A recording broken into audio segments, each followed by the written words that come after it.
Hoje, no FCA Repórter, falaremos da segunda maior empresa do ramo de alimentos e bebidas do mundo. Viajaremos por dentro da PepsiCo para conhecer cada ponto, detalhe e curiosidade sobre essa grande multinacional, passando pela história e uma análise financeira desta empresa que não para de crescer e que atualmente já está presente em mais de 200 países ao redor do mundo. Daremos início ao programa com um panorama breve e geral sobre a empresa, no qual a CEO Indra Disco vai comentar sobre os principais pontos da história e da marca da empresa. Ela é atualmente a diretora executiva da PepsiCo e a 12ª mulher mais poderosa do mundo, segundo a revista Forbes. Confira agora! Para dar início, a PepsiCo é uma multinacional norte-americana com sua sede localizada em Nova York, nos Estados Unidos. Foi criada em 1965 com a junção de duas empresas grandes na época, a Pepsi-Cola e a Frito-Lay. Desde então, desenvolvemos e criamos os snacks mais famosos e consumidos no mundo. Por exemplo, só no Brasil, eu sei que são consumidos mais de 560 mil pacotes de snacks por dia. Para cuidar dessa alta demanda, há uma vasta quantidade de marcas responsáveis por cuidar dessas demandas, representando a PepsiCo desde 1974. De modo geral, nossos produtos são consumidos mais de 1 milhão de vezes por dia, juntando os 200 países nos quais a nossa empresa está presente. A PepsiCo no Brasil começou há muito tempo atrás.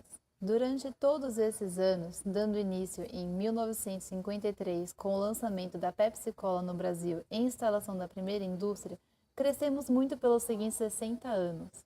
Conquistamos e crescemos no ramo das bebidas, com destaque para a Pepsi e H2O, com os famosos snacks Cheetos, Ruffles, Sticky, Elma Chips, dentre outros. Além de, claro, no ramo da nutrição, com o sucesso do Toddy e Todinho, Equilibre e Quaker. Além de ser a segunda maior no ramo alimentício, também foi selecionada como uma das melhores empresas para se trabalhar atualmente.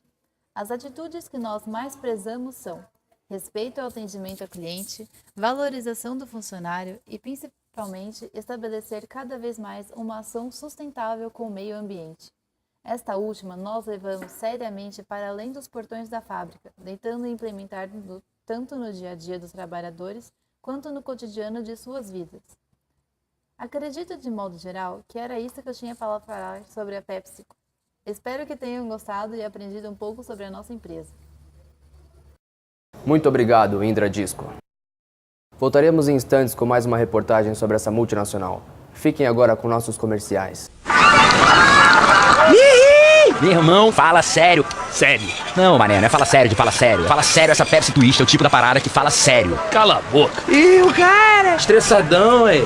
Tem limão. Não, isso não é um problema, cara. Eu sei que tem limão. Ô, imbecil. Minha irmã. O que tem tua irmã? Espremer a minha irmã. Dentro da lata? Que é isso? Peraí só um segundo. Cara, tua irmã é muito gostosa. Ô, você tá louco? Papo sério, meu irmão. Uhul! Fala baixo. Galera, a irmã do cara é muito gostosa. É mentira. Vai chegar a irmã do cara.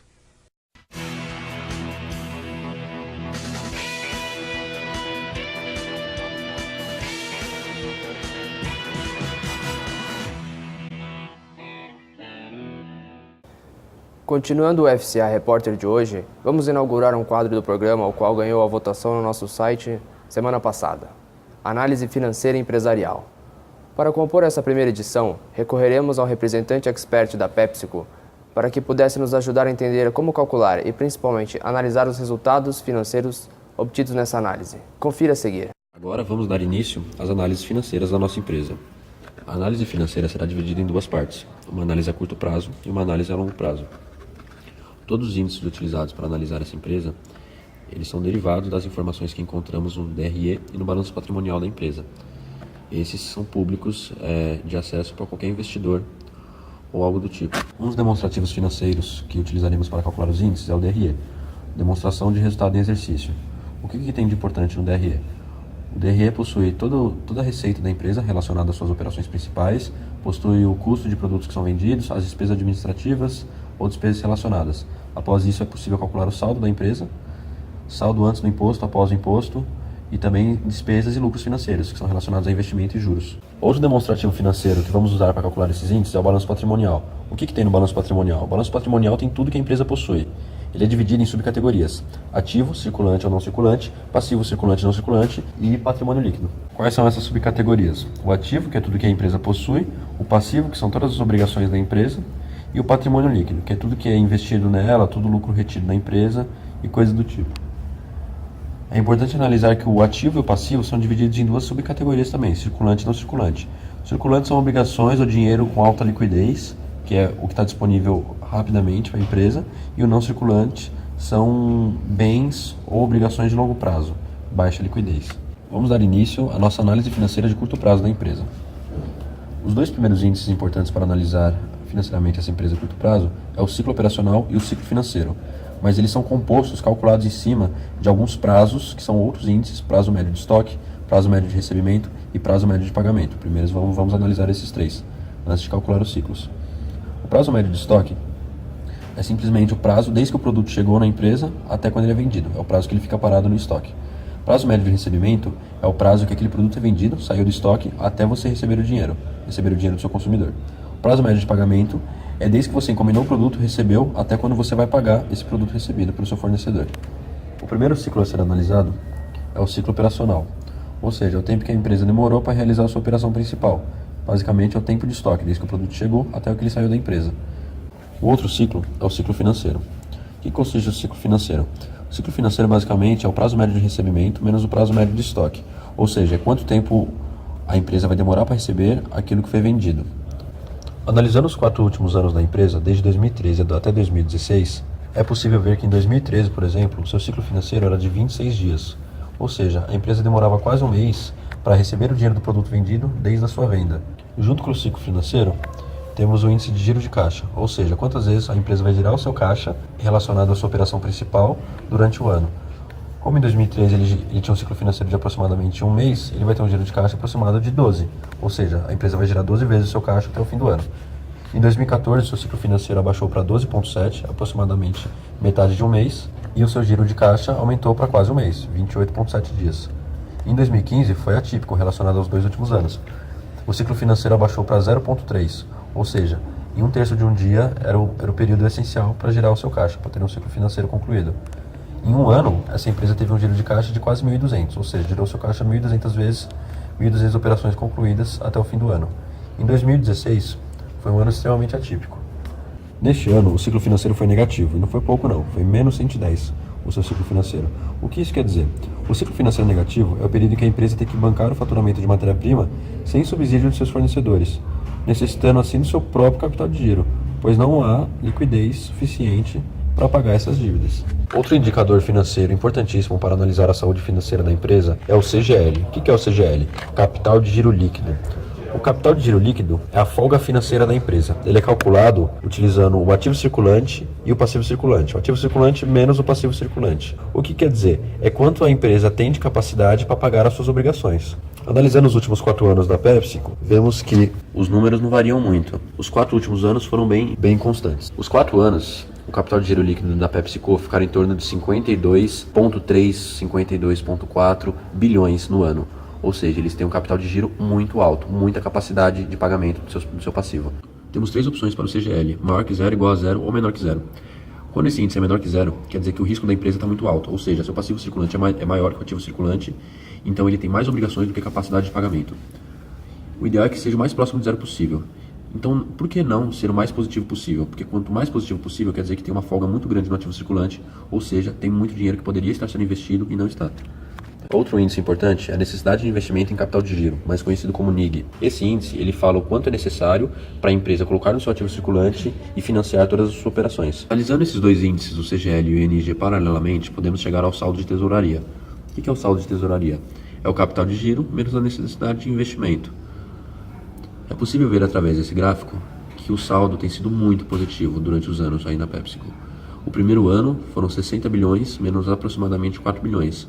E isso se tornou basicamente constante na empresa, chegando em 2016 com 52 bilhões de CGL, menos 5,3 bilhões de NIG. Esse saldo quer dizer que a empresa tem uma saúde financeira muito constante e boa. Após analisar todos os indicadores financeiros de curto prazo da empresa, é possível chegar a algumas conclusões. O indicador principal, no fim dessa análise, é o saldo de tesouraria, que é a diferença de capital de giro e necessidade de investimento em capital de giro. A empresa, durante os anos, teve um capital de giro muito alto e uma necessidade de investimento constante, perto de 5 bilhões de dólares. O que isso quer dizer? Isso quer dizer que a empresa tem muita capacidade de pagamento e uma necessidade baixa em relação à sua capacidade total. Isso é bom, pois a empresa possui pouco risco financeiro ou de endividamento, possui capacidade de pagar todas as suas obrigações, mas possui muito dinheiro parado no ativo. Isso quer dizer que ela está perdendo dinheiro ou deixando de ganhar, na real. Ela poderia investir todo esse dinheiro do capital de giro líquido, mas não, está parado lá, onde ela perde a oportunidade de lucrar com certos investimentos financeiros. Epa! Bom, para não ficar tão cansativo, vamos para um breve comercial. Qual que ele me pediu mesmo?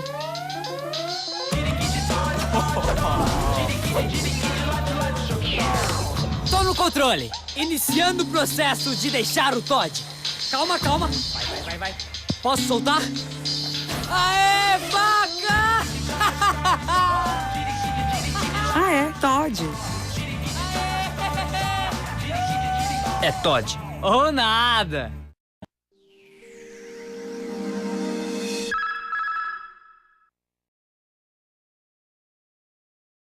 Agora vamos fazer uma análise financeira de longo prazo da PepsiCo.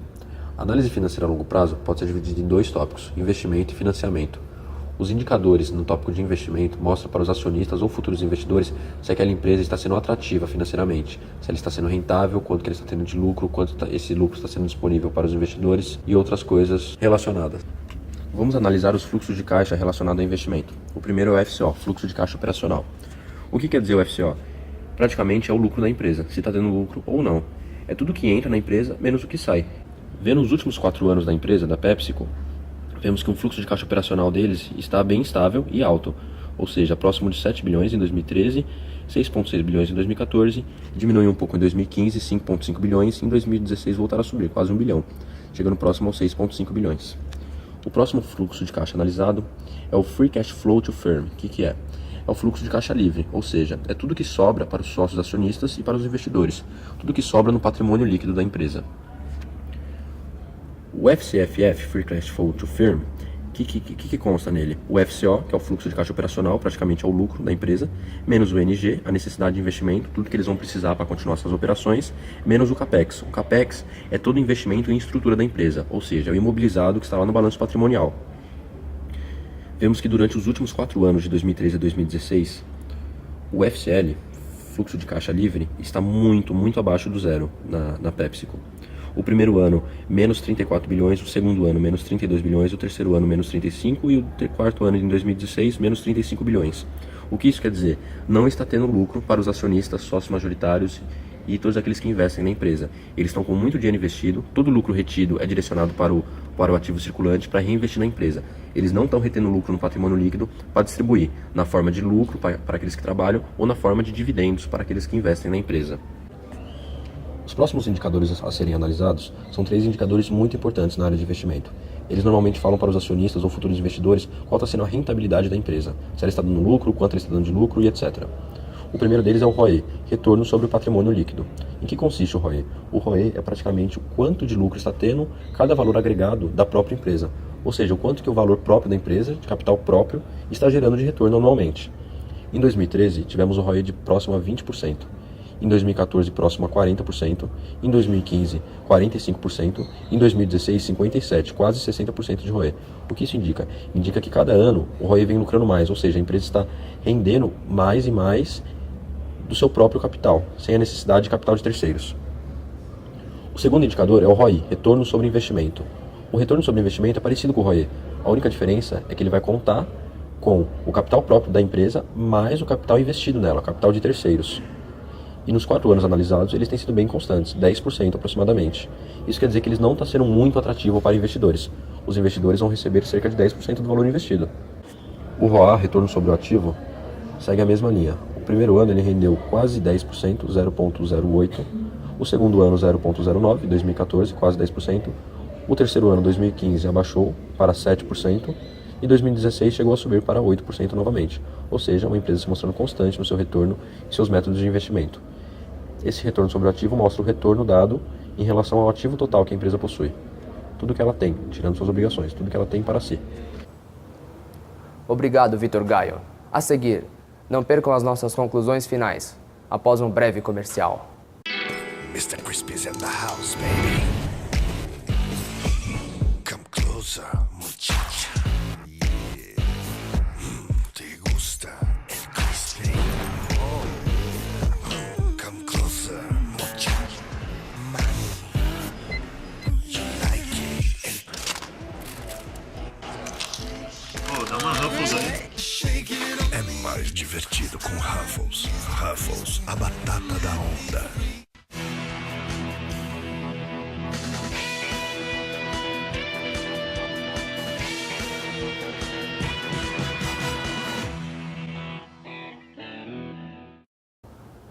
Confiram agora as conclusões finais com Pedro Folha. Sobre os indicadores de financiamento, temos fatores de custo de capital e indicadores de risco. A respeito dos indicadores de custo de capital, podemos dizer que eles estão relacionados ao retorno mínimo exigido pelos credores e acionistas da PepsiCo. Esse índice se divide entre custo de capital próprio e de terceiros, sendo que o custo de capital próprio, CAE, tem a ver com o patrimônio líquido, ou seja, como o nome sugere, sua origem está na própria atividade econômica e pode ser avaliado pelos lucros, por exemplo. Em outras palavras, são os recursos que provêm dos proprietários. Já o custo de capital de terceiros, KD, está relacionado com o passivo real ou passivo exigível, obrigações da empresa com terceiros, e representa todos os investimentos feitos por meio de recursos de entidades externas, sendo calculado por uma relação entre as despesas financeiras e o passivo oneroso. Analisando os valores de CAE e KD da PepsiCo, podemos concluir que, com valores de KD constantes nos últimos 4 anos, os valores dos investimentos externos da empresa mantiveram-se quase inalteráveis em relação ao passivo operacional. Ao conferir o custo de capital próprio, CAE, os sócios e acionistas da companhia variaram seus valores investidos em relação ao patrimônio líquido da empresa, adotando o valor positivo em 2016. Os valores RF, RM e Beta representam o retorno de um investimento sem risco, retorno do mercado, risco do negócio, relação entre empresa e mercado, e risco do país, respectivamente. Os valores apresentados aumentaram ao longo dos anos, indicando uma maior estabilidade, ou seja, menos risco de investimento no contexto, enquanto, consequentemente, o beta manteve-se invariado. O custo total de capital é calculado pela média dos custos dos diversos componentes de financiamento, o que inclui dívida, patrimônio líquido e títulos híbridos, utilizados por uma empresa para financiar suas necessidades financeiras. Analisando a situação da PepsiCo nos anos de 2013 a 2016, podemos ver que este valor tende a cair. Sendo assim, ao longo dos anos, a empresa precisa de uma taxa de retorno cada vez menor para conseguir manter os projetos que investe. Já sobre o EVA, ele se refere ao valor econômico agregado da empresa, que permite a executivos, acionistas e investidores avaliar com clareza se o capital empregado em um determinado negócio está sendo bem aplicado. Analisando a situação da PepsiCo, vemos que o valor do EVA se manteve negativo nos últimos 4 anos, no entanto, esse valor tende a crescer. Isso indica que o valor da empresa está abaixo do esperado e apresenta baixo retorno a seus acionistas e investidores. Após analisar os valores da empresa, podemos concluir que, de acordo com o panorama de financiamento a longo prazo, a PepsiCo não está numa situação muito favorável para os investimentos, como vemos pelo indicador de valor econômico agregado negativo. O que isso quer dizer? Quer dizer que a empresa financia grande parte das suas operações com capital próprio há anos, deixando pouco espaço para a lucratividade dos investidores, como é possível ver nos índices ROE e ROI, ou até mesmo observando o fluxo de caixa livre, que indica grande parte do dinheiro preso no ativo, evitando que os lucros presentes no PL sejam divididos entre os sócios e investidores, através de dividendos, por exemplo. Apesar disso, a companhia mantém valores positivos de CAE e KD, com ainda capital externo, dinheiro de investidores e acionistas rentáveis. Esse foi o FCA Repórter dessa semana. Não esqueçam de deixar o seu like e inscrevam-se no canal. Até a próxima!